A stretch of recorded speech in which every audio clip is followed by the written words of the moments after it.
নমস্কাৰ ছাত্ৰ-ছাত্ৰীসকল, আজি আমি শিকিবলৈ লৈছো শংকৰদেৱ শিশু বিজ্ঞান নিকেতনৰ সপ্তম শ্ৰেণীৰ অনুশীলনী 4C এৰ 1 নম্বৰত আছে এটা সংখ্যা 6 আৰু 2ৰ পূৰণফলতকৈ 6 বেছি সংখ্যাটো কি? এই অনুশীলনীখিনি কৰিবলৈ আমি চলকৰ সহায় ল'ব লাগিব। চলক কোনবিলাকক কয়? ইংৰাজী আখৰ যেনে A B C ৰ পৰা আদি কৰি X Y Z এই আটাইবিলাকক কি বুলি কোৱা হয়? চলক বুলি কোৱা হয়। হৈছে? চোৱা, ইয়াতে মই চলক কি ধৰিছো? X ধৰিছো। কোনোবাই যদি Y ধৰে, কোনোবাই যদি Z ধৰে, নাইবা A B C D যিকোনো ধৰে তেওঁটো শুদ্ধ হ'ব। চলকৰ লগত কোনো কথা নাই। হৈছে? X Y Z কিয় ধৰে? যিহেতু মানে আমাৰ কিতাপত X নাইবা Y নাইবা Z এৰে অংকখিনি কৰা আছে, গতিকে আমিও X Y Z ৰ সহায়তে অংকখিনি কৰিবলৈ চেষ্টা কৰিম। সেইকাৰণে মই ইয়াতে X ধৰিছো। হৈছে? তাৰপিছত চোৱা, এই লাইনটোতো লিখাই আছে, তাৰপিছত লিখা আছে সংখ্যাটো কি? সংখ্যাটো সুধিছে তোমাক, সংখ্যাটো কি?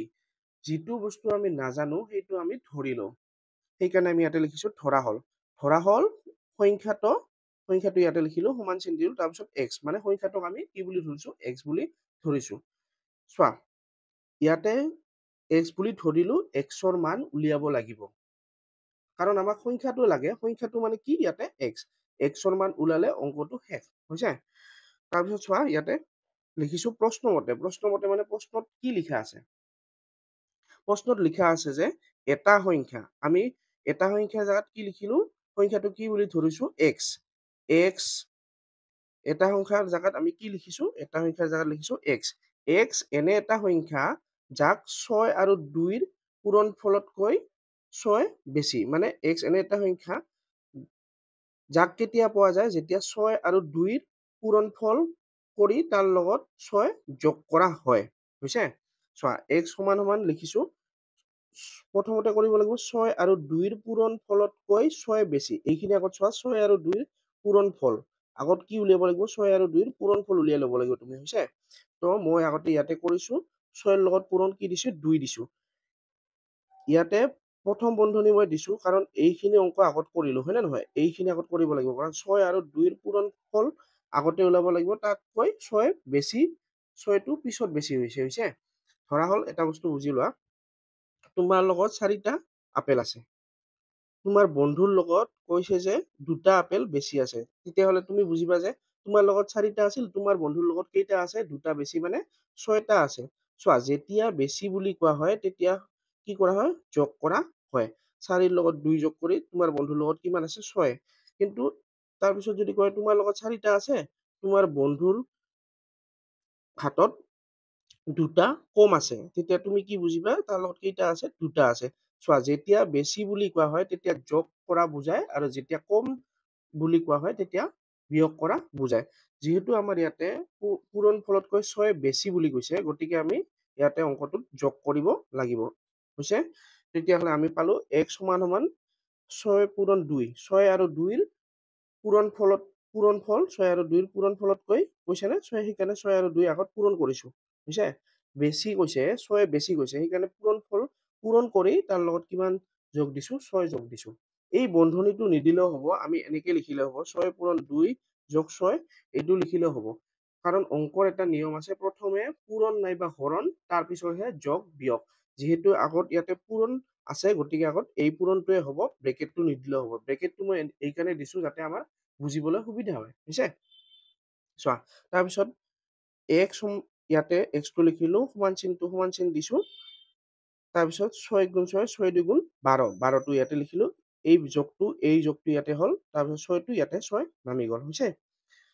তাৰপিছত এটা কথা মনত ৰাখিব, দুটা সমান চিন অংকত কেতিয়াও নহয়। যদি দুটা সমান চিন কেতিয়াবা ব্যৱহাৰ কৰিবলগীয়া হয়, তেতিয়াহে প্ৰথম সমান চিনটো কাৰ চিন নিচিনা হ'ব লাগে। গতিকে ইয়াতে প্ৰথম সমান চিনটো মই কাৰ চিন হিচাপে দিছো। হৈছে? তাৰপিছত চোৱা, এই কাৰ চিনটো নামিল, X টো X হিচাপে নামিল, সমান চিন হিচাপে নামিল। এতিয়া এই দুটা যোগ কৰিব লাগে, 12 আৰু 6। 1 2 3 4 5 6, 12 আছিল, 13 14 15 16 17 18। হৈছে? ইয়াতে 12 আৰু 6 যোগ কৰি আমি কিমান পালো? 18 পালো। হৈছে? চোৱা, এতিয়া আমি X কিমান পালো? 18 পালো। গতিকে X ৰ জেগাত আমি কি লিখিব পাৰো? 18 লিখিব পাৰো। যিহেতু আমি সংখ্যাটো ধৰিছিলো, সংখ্যাটো X, গতিকে আমি এতেকে লিখিম, এতেকে লিখিছো, তাৰপিছত সংখ্যাটো জাগাত সংখ্যাটো লিখিলো, সমান চিন xৰ জাগাত আমি x সমান 18 বুলি দিয়া আছে, গতিকে xৰ জাগাত আমি কি লিখিছো 18 লিখিছো। গতিকে আমি ইয়াৰ পৰা পালো যে সংখ্যাটো আমাৰ কিমান 18।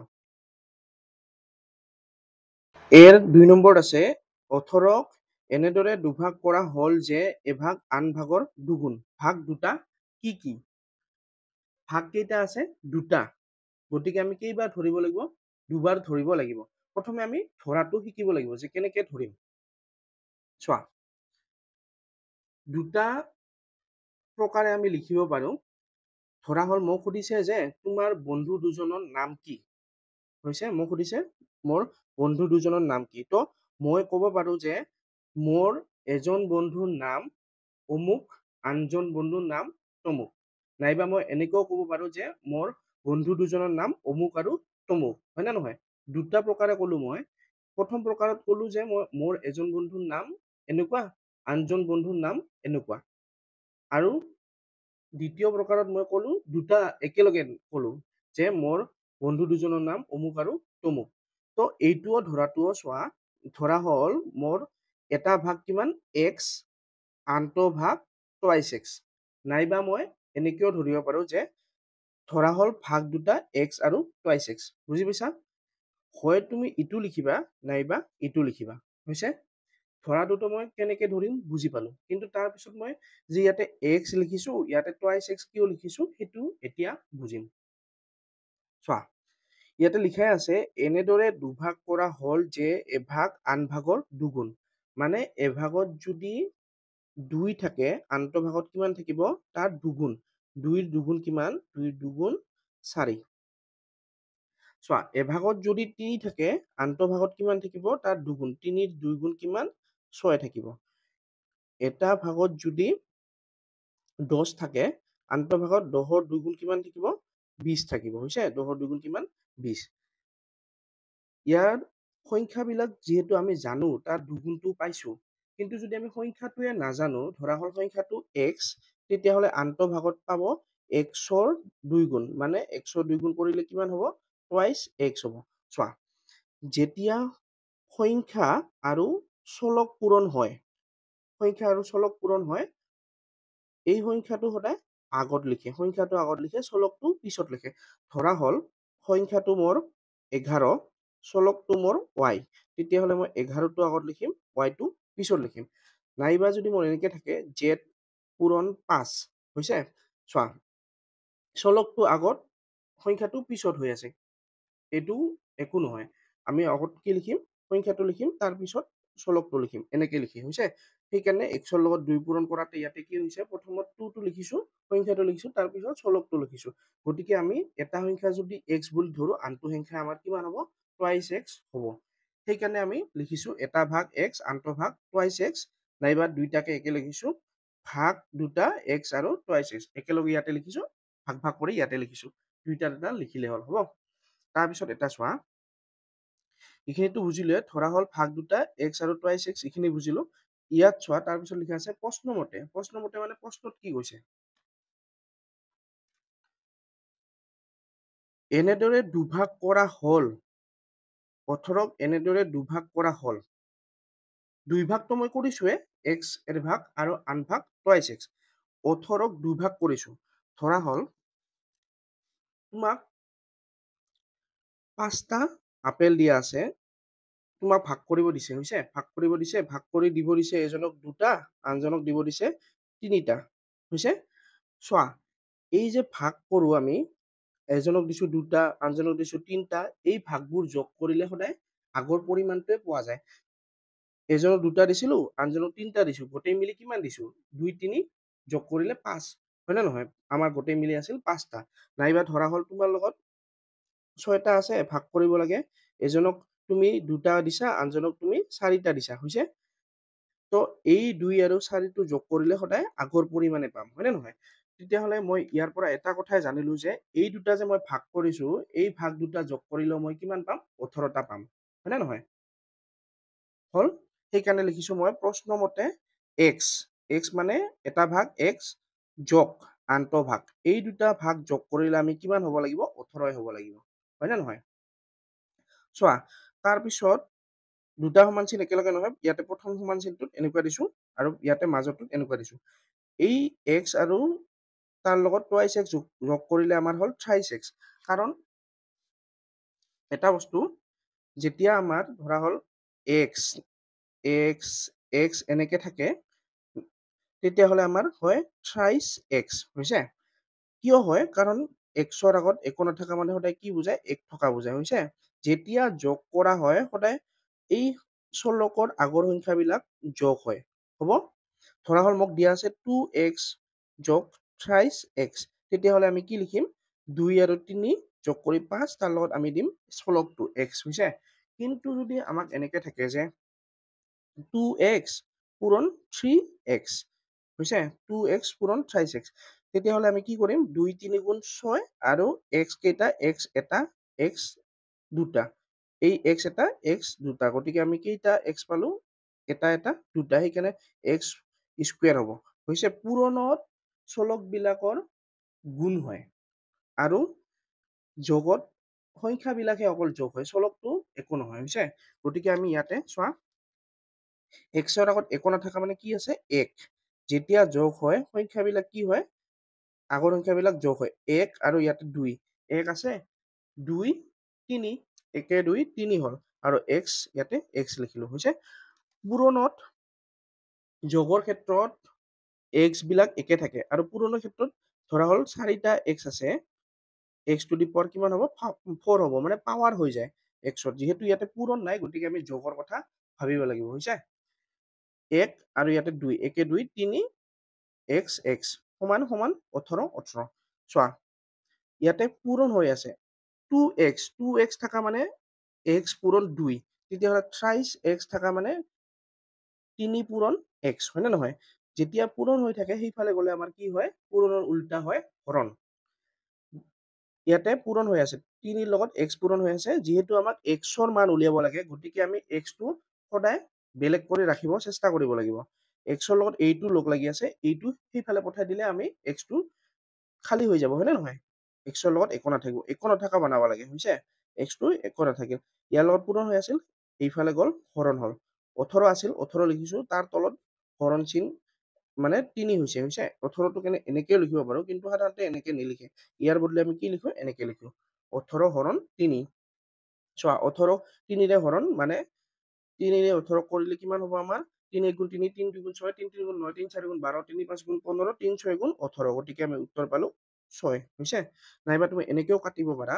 18 আৰু ইফালে 3 আছে 3 1 গুণ 3 3 6 গুণ 18 সংখ্যাৰ তলত 1 থাকিলে নিলিখে গতিকে উত্তৰ হ'ব আমাৰ 6 যিকোনো সংখ্যাৰ তলত 1 থাকেই 1টো আমাৰ সাধাৰণতে লিখা নহয় গতিকে এইটো এই ভগ্নাংশটোক আমি 6 হিচাপে লিখিব পাৰিম হৈছে গতিকে উত্তৰটো আমাৰ তেতিয়াও 6 ওলাব চোৱা ইয়াতে লিখা আছে ভাগ দুটা 6 আৰু 12 x 6 ভাগ দুটা x xৰ জায়গাত আমি 6 লিখিছো আৰু লিখিলো আন্তঃভাগ টুৱাইছ x মানে xৰ 2 গুণ 6 2 গুণ 6 গুণ 6 6 2 গুণ 12 সেইকাৰণে ভাগ দুটা 6 আৰু 12 হ'ব আৰু 6 আৰু 12 তুমি চোৱা 12 লগত 6 যোগ কৰি 12 লগত 6 1 2 3 4 5 6 12 আছিল 13 14 15 16 17 18 6 আৰু 12 যোগ কৰিলে কিমান হয় 18 18 এনেদৰে ভাগোৱা হয় যাতে এটা ভাগ আন ভাগৰ দুগুণ এভাগ পাইছো 6 আন ভাগ কিমান হ'ব 6 2 গুণ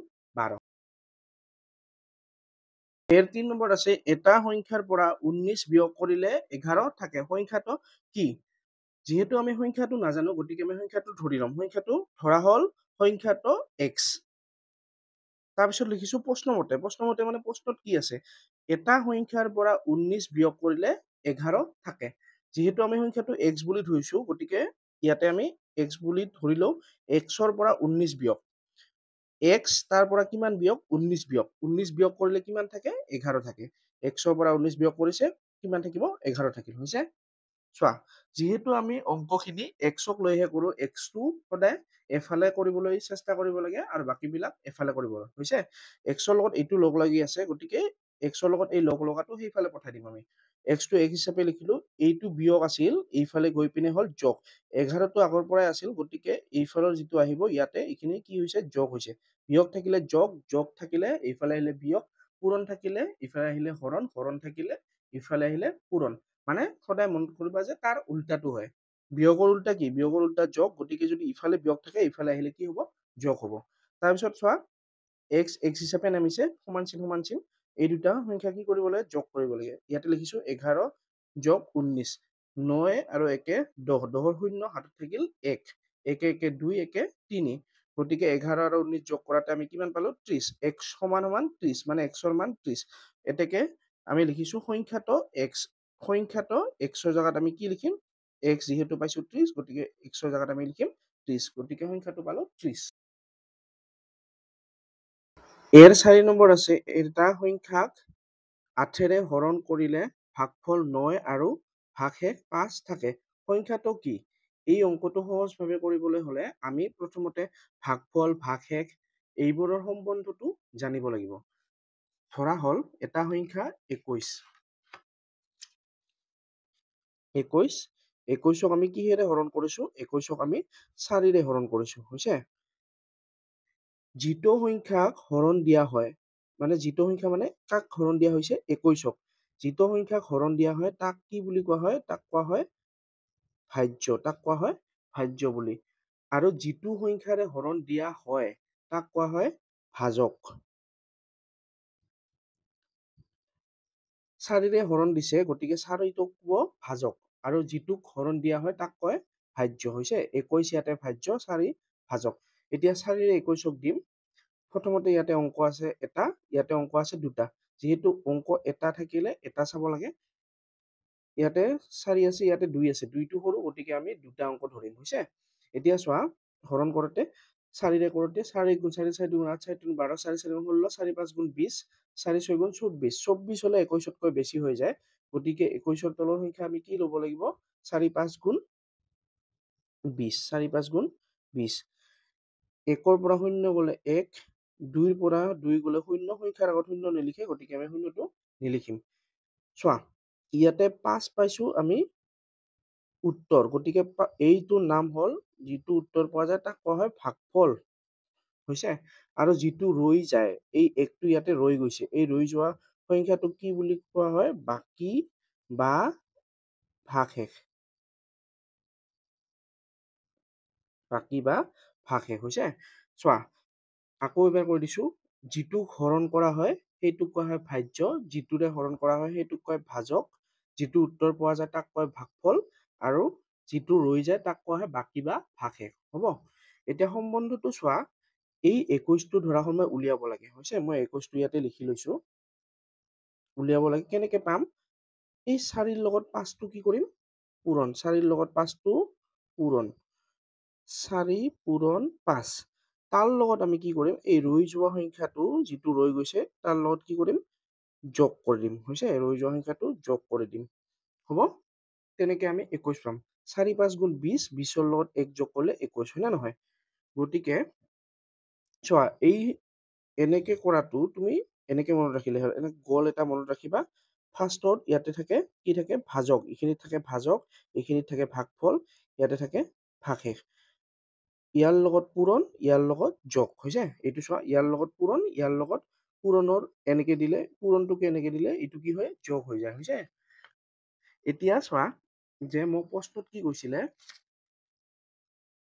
প্ৰশ্নত মোক কৈছিলে যে এটা সংখ্যাক 8ৰে হৰণ কৰিলে, চোৱা, যিটোৰে হৰণ কৰা হয়, যিটোৰে হৰণ কৰা হয় সেইটোৰ নাম হল, আমি কি বুলি কৈছো? এইটোৰে 4ৰে 21ক হৰণ কৰিছিলো, ইয়াত 8ৰে হৰণ কৰিব কৈছে, গতিকে 4ৰ জাগাত আমি কি লিখিব পাৰো? 8 লিখিব পাৰো।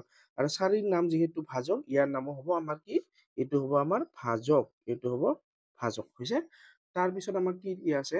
ভাগফল দিয়া আছে আৰু ভাগশেষ দিয়া আছে, গতিকে ৰৈ যোৱা সংখ্যাটো আমাৰ কি? উলিয়াব কি কৈছে? ভাজ্য, হৈছে? উলিয়াব লাগে আমি ভাজ্য। এইটো চোৱা, ভাজকটো আছে, ভাগফল আছে, ভাগশেষ আছে, ভাজক ভাগফল ভাগশেষ থাকিলে আমি কি উলিয়াব পাৰো? ভাজ্য উলিয়াব পাৰো, হৈছে?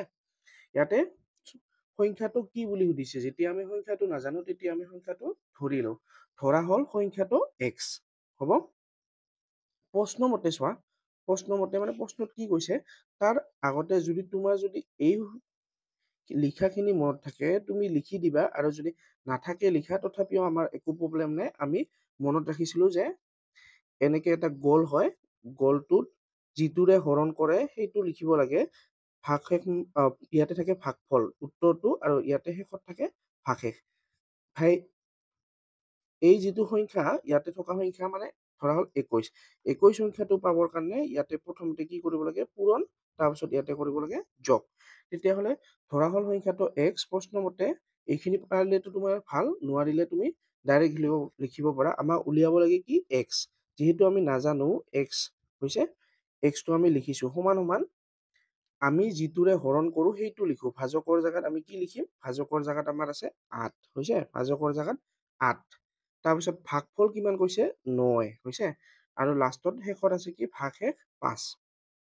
মই প্ৰথমতে কৈছিলো যে এনেকে আহিব লাগে হয় না, প্ৰথমতে হয় পূৰণ, তাৰপিছত ইয়াতে যোগ।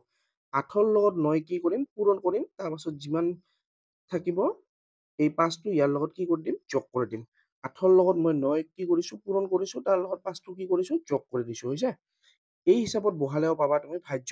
ভাজ্য মানে যিটো উলিয়াব দিছে, ভাজ্যটো আমি সংখ্যাটো x, তাৰপিছত ভাজক আমাৰ কিমান 8, পূৰণচিন ভাগফল 9 ইয়াৰ পৰা চাই বহুৱাব, আৰু ভাগশেষ কিমান ইয়াৰ পৰা চাই বহালে 5 হ'ব। একদম সহজ। যদি তোমাৰ এই লাইনটো মনতো নাথাকে তুমি এইটো ডাইৰেক্ট এনেকুৱা হিচাপত বনাব পাৰিবা হৈছে।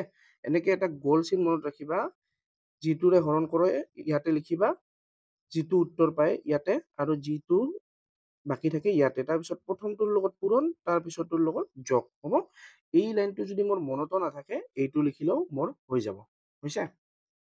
চোৱা ইয়াতে কোনোবাই ভাবিবা যে 8 পূৰণ 9 যোগ 5, 9টো 5ৰ লগত যোগ দিম নে 9টো 8ৰ লগত পূৰণ দিম। সংখ্যা কৰোতে অংক কৰোতে সদায় মনত ৰাখিবা যে প্ৰথমে আমাৰ কি হয়, পূৰণ নাইবা হৰণ হয়, তাৰ পিছতহে যোগ দিয়ক। ইয়াতে চোৱা পূৰণৰ কাম আগত হ'ব। পূৰণ 9 কাৰ লগত হৈ আছে, পূৰণ 9 8ৰ লগত পূৰণ হৈ আছে, 9 5ৰ লগত যোগ হৈ আছে, গতিকে পূৰণৰ কাম যিহেতু আগত হয় 9 আৰু 8টো আগত পূৰণ হৈ ল'ব হৈছে, তাৰপিছতহে যোগ হ'ব। x টো x হিচাপে লিখিলো, সমান চিনটো সমান চিন হিচাপে লিখিলো, তাৰপিছত 8 9 গুণ 8 গুণ 8 8 গুণ 8 3 গুণ 24, 8 4 গুণ 32, 8 5 গুণ 40, 8 6 গুণ 48, 8 7 গুণ 96, 8 8 গুণ 64, 8 9 গুণ 72, 8 9 গুণ কিমান লিখিছো 72 লিখিছো হৈছে। যোগ চিন হিচাপে থাকিল, এই 5টো ইয়াতে থাকিল। যিটোৰ কাম হয় সেইটো অকল লিখিব লাগে, বাকীবিলাক ঠিক তেনেদৰে নমাই থাকিলে হ'ল হৈছে। এতিয়া x টো ইয়াতে নামিছে, সমান চিন, তাৰপিছত 72ৰ লগত কি যোগ কৰিব লাগে, 5 যোগ কৰিব লাগে হৈছে। 72ৰ লগত আমাৰ কি 5, 1 2 3 4 5, 72 আছিল 73 74 75 76 77, গতিকে 72ৰ লগত 5 যোগ কৰিলে আমি কিমান পাম 77। এতেকে সংখ্যাটো আমাৰ 77, যিহেতু সংখ্যাটো আমি x বুলি লিখিছিলো, x ৰ মান আমি ইয়াতে কিমান পাইছো 77, গতিকে আমি সংখ্যাটো 77 বুলি লিখিলো।